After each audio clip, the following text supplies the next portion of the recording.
I present to you the former President of Taiwan, Her Excellency Tsai Ing-wen. I've always wanted to be here in person, so I can thank you all for your continuous and unwavering support for Taiwan and its democracy and the Taiwanese people. Therefore, while faced with possible conflicts in rebalancing trade interests and redistribution of the security responsibility, democracies have to make sure that they are still united. Our commitment to democracy, human rights, peace, and prosperity has never wavered. Taiwan's existence helped keep China's expansionist ambition in check. Where democracy is being reimagined and reinvented anew for the 21st century reality. We have a duty to make case for Taiwan in front of our compatriots, in front of our governments and international organizations, in front of the world, because we are thereby making the case for the global future of democracy, human rights, and nations' right to self-determination. We have a duty to be courageous in Taiwan's defense because it is the defense of the very core of our shared values. And now, it is my great honor to present to you a person who has been a paragon of that courage, who has done more than anyone else to put Taiwan on the map, both figuratively and literally, to place Taiwan at the cutting edge of democratic development, to reinvigorate its culture of freedom and respect for human rights, and who also, for many years, resolutely and skillfully navigated Taiwan in its hazardous journey towards the deepest aspiration of its people, true sovereignty and resumption of Taiwan's rightful place among the world's nations.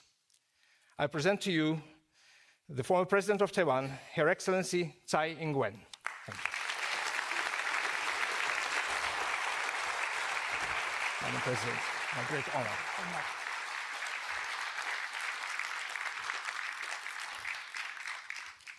Thank you very much for the introduction.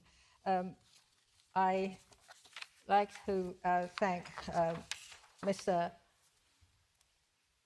Ramamusan, founder of the Alliance of Democracies, and also the Executive Director, Jonas Peros Fassner, for inviting me over to meet with you and to give you to provide you with the information as how we are trying to make ourselves stronger and survive. So, distinguished ladies and gentlemen from the public and the private sector, ladies and gentlemen, good afternoon. It is with great pleasure and honor that I join you all here at the Copenhagen Democracy Summit this year. Even though I have spoken virtually at the summit many times before, I have always wanted to be here in person, so I can thank you all for your continuous and unwavering support for Taiwan and its democracy and the Taiwanese people. I want to take this opportunity to thank Mr. Robinson for the invitation to speak at this important event once again, and for the chance to visit your beautiful country here in Denmark. And I also want to commend the Alliance of Democracies Foundation for its tireless effort to bring us together, especially in times as consequential as these. The theme of this year's summit is an essential and timely one. It is about how to collaborate and safeguard freedom and democracy in the world, shifting alliances and deepening cooperation between authoritarians. These challenges are now at the very core of our shared struggle. As we remind ourselves that there are core values that transcend other differences, we are now facing a new world order And this new world order, the way democracy deal with one another has become quite fickle. Therefore, we must be clear in our goals and missions, and we must be creative and innovative. This way, we can then collectively and effectively strengthen our security and defense, and only then can we preserve the values we hold dear. We met today in the aftermath of what has been called the super year of elections, a year that brought dramatic changes in leadership and legislative dynamics across the democratic world. This new geopolitical landscape can be defined by uncertainty and unpredictability surrounding the existing trade and security orders. The uncertainty stems from the shifting world order, as all the assumptions about alliance or alliances and the role of major powers are now being called into question. Moreover, around the world, the authoritarian threat looms larger than ever. This has challenged the security order that has been established since the end of the Second World War. Democracies are now finding themselves in a situation where security responsibilities are being re-established or redisputed. The European Union now has the awareness and understanding that it should be ready to take additional responsibility in Europe's collective security arrangements such as NATO. In addition, unpredictability also arises from the rebalancing and redefining of trade relationships. The trade conflict we are seeing now are challenging the decades-old international trade rules and order. The newly realized uncertainties and unpredictabilities pose unprecedented challenge for us. Therefore, while faced with possible conflicts in rebalancing trade interests and redistribution of the security responsibility, democracies have to make sure that they are still united and continue to be effective in maintaining their effectiveness in responding to their individual and collective security. These efforts have to be consistent and solid because our adversaries are constantly aligned and developing new methods to divide us, to erode our institutions, and to polarize our people.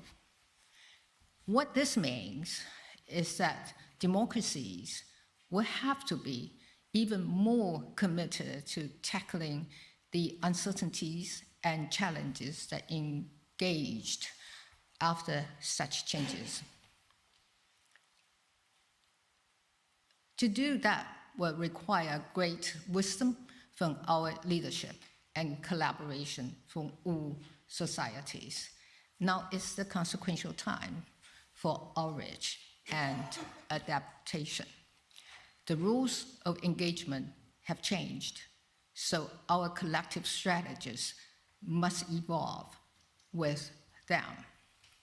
At the moment, we are also in a dire needs of a new strategy to keep our countries safe and our economies prosperous, making ourselves resilient in the face of challenges, and resilience is the key word. And it is not just a buzzword. It is the scaffolding of sustainable autonomy. It allows us to absorb shocks, adapt under pressure, and emerge stronger. In Taiwan, we know what resilience looks like because we understand all too well the danger posed by those who seek to exploit democracy's imperfection. Our people experience the ill effects of authoritarian rules, and now we are experiencing the much intensified threats and intimidations almost on a day-to-day basis.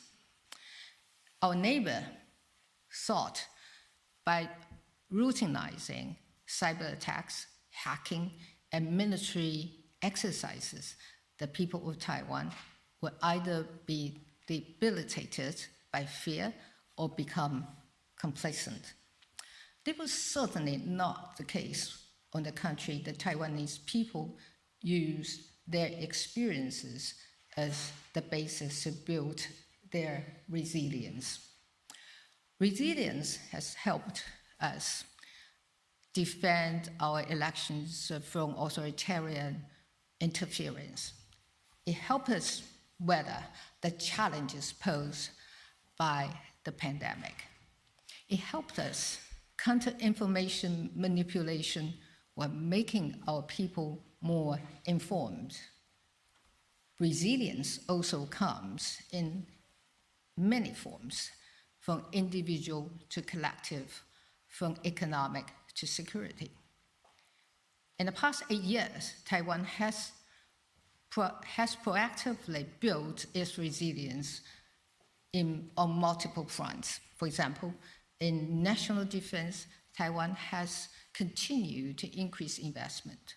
By the time my administration ended in May 2024, Taiwan's defense budget has risen by over 80%, at a rate of nearly 8% each year. This is the most organized and systemic defense investment Taiwan has ever made.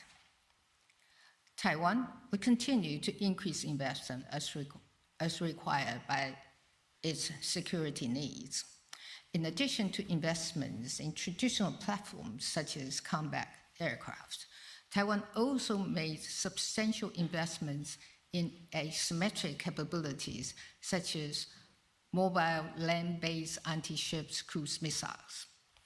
These investments also extend to our troops who have been receiving improved combat training and equipment to enhance their battlefield awareness as well as command and control. We also learned from the experiences of our friends in Europe and launched the All-Out Defense Mobilization Agency for reforms of reserve force training and for building whole of society defense resilience. These initiatives will maximize Taiwan's self-reliance in defense and societal resilience in the face of increasing threats. We also want the world to know that we are willing to bear our shares of burden and do not take our security partners' support for granted. Taiwan has also fortified its digital infrastructure to withstand cyber threats and has coordinated with civil society to counter information manipulation. In this era of advanced technology, we all must contend with foreign information manipulation and interference, that is FIMI, as well as cognitive warfare. What technologies have given the public a platform from which to express themselves, they have also facilitated the proliferation of information manipulation. Ill-intended actors use social media platforms to spread false and misleading information to strengthen our democratic foundations. Their actions are designed to drive a wedge between fellow citizens, between societies and governments, and even between countries. Moreover, with the rise of AI technology, cognitive warfare is becoming less restrained by language or national borders. It is now easier than ever to infiltrate societies through information campaigns that can have dire consequences. The divisions this creates have presented a substantial obstacle to democratic governance and cooperation. Therefore, it is essential that we also enhance our domestic resilience against such behavior with participation of diverse stakeholders. This includes the business community, local governments, civil society, and the media. It is through collaboration and information sharing that we can build a fortress against such intrusion. Having solid national defense and a stable domestic political environment is not enough. Taiwan's economic resilience is built on the concept of not keeping all the eggs in one basket. Through strategic partnerships, Taiwan has built an ecosystem that is ready to contribute to the secure global supply chain. Our high-tech sector, particularly in semiconductors, have become vital not only to Taiwan's economy, but also an indispensable part of the global economy. In an age where AI also defines power, Taiwan's chip industry anchors global prosperity. As the global order undergoes transformation, Taiwan remains a steadfast partner to the international community. Our commitment to democracy, human rights, peace, and prosperity has never wavered. Not only do we understand all too well that the damages posed by those who seek to exploit democracy's imperfection, the Taiwanese people have also experienced firsthand all effects of authoritarian rules. Taiwan's existence helped keep China's expansionist ambition in check. For the broader international community, Taiwan's existence shows that democracy can survive and thrive even when under constant threat. Taiwan's security is essential to regional stability and to defending democratic values amid mounting authoritarianism. We also understand the strategic interests of our partners, and we act in ways that strengthen them. Taiwan is uniquely positioned to serve as a high-tech manufacturing hub with the democratic camp, within the democratic camps. This manufacturing agility enhances global supply chain resilience, especially for partners in our region and beyond, and in sectors like electronics, green energy, and healthcare. I'm also confident that neither external aggressions nor domestic challenges can weaken the resilience of our people and our democratic system. Taiwan has shared and will continue to share our experience in resilience building with our friends from the international community. Our reliability is not measured only by slogans, but by our consistent action, even in the face of extraordinary pressure. I want to reiterate here that threats or coercion will never shake Taiwan's resolve to engage and contribute to the world. The people of Taiwan stand ready to strengthen cooperation with our friends from around the world in all areas where we share mutual interests. We're living through a profound transition in the global order where long-standing assumptions are challenged. The world as we know it, is being remade. But amid the uncertainty, one thing remains clear. That is, democracy and resilience are the bedrock of our future. Taiwan has shown that it is possible to stand firm against authoritarian pressure without losing our openness, our humanity, our democracy.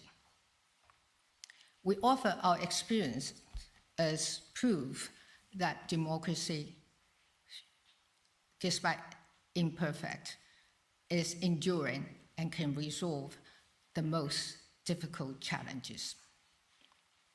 Taiwan always looks forward to being joined by those who share the same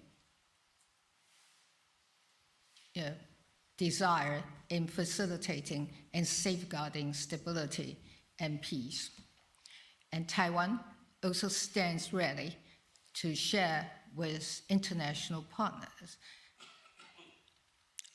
and with its decades of experience and lessons learned.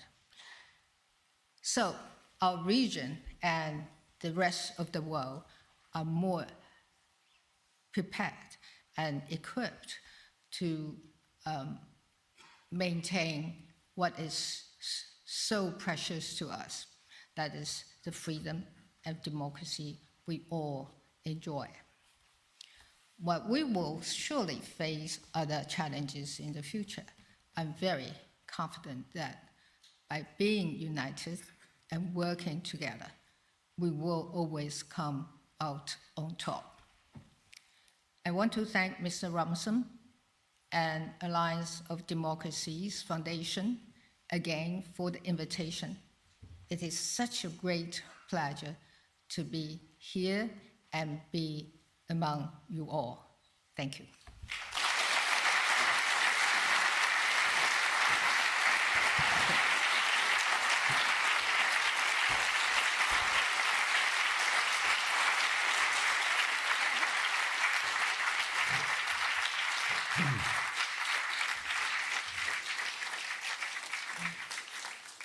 Madam President, thank you very much for coming to Copenhagen and deliver such a strong message of defense of democracy.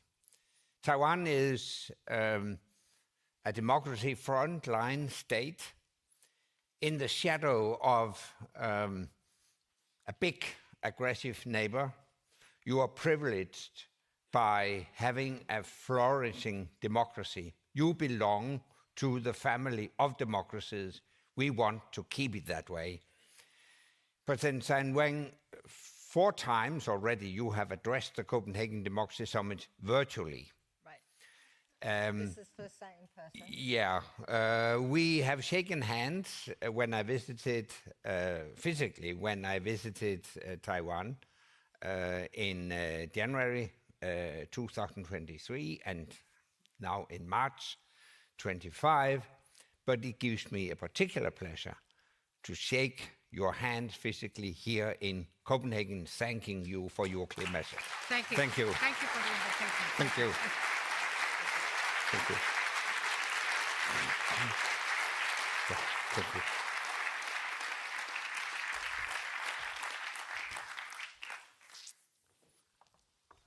Well, it has been a busy day with lots of opinions and lots of ideas. Anders, what would you say your big takeaway was?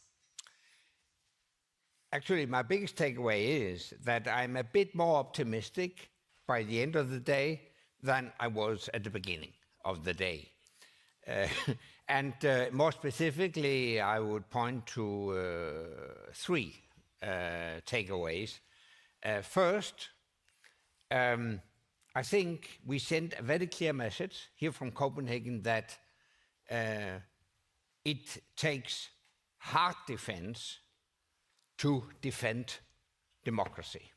And we need to move further and faster and change our mindset. We have to bring our economies on a war footing. That's my first takeaway. Secondly, I think how we will deal with Ukraine and how the Ukraine war ends will be a litmus test for how other conflicts in the world will be solved. We have just heard about Taiwan. We heard earlier today about Moldova. They are watching closely what is going on in Ukraine. And if we allow Putin any success in Ukraine, it would send an extremely dangerous signal to the rest of the world. Xi Jinping would conclude that if Putin can take Crimea without any cost, then I can take Taiwan without any cost. So if we show weakness, that will be exploited by the autocrat. That was my second takeaway. And then thirdly, I agree with those who have argued that we should not give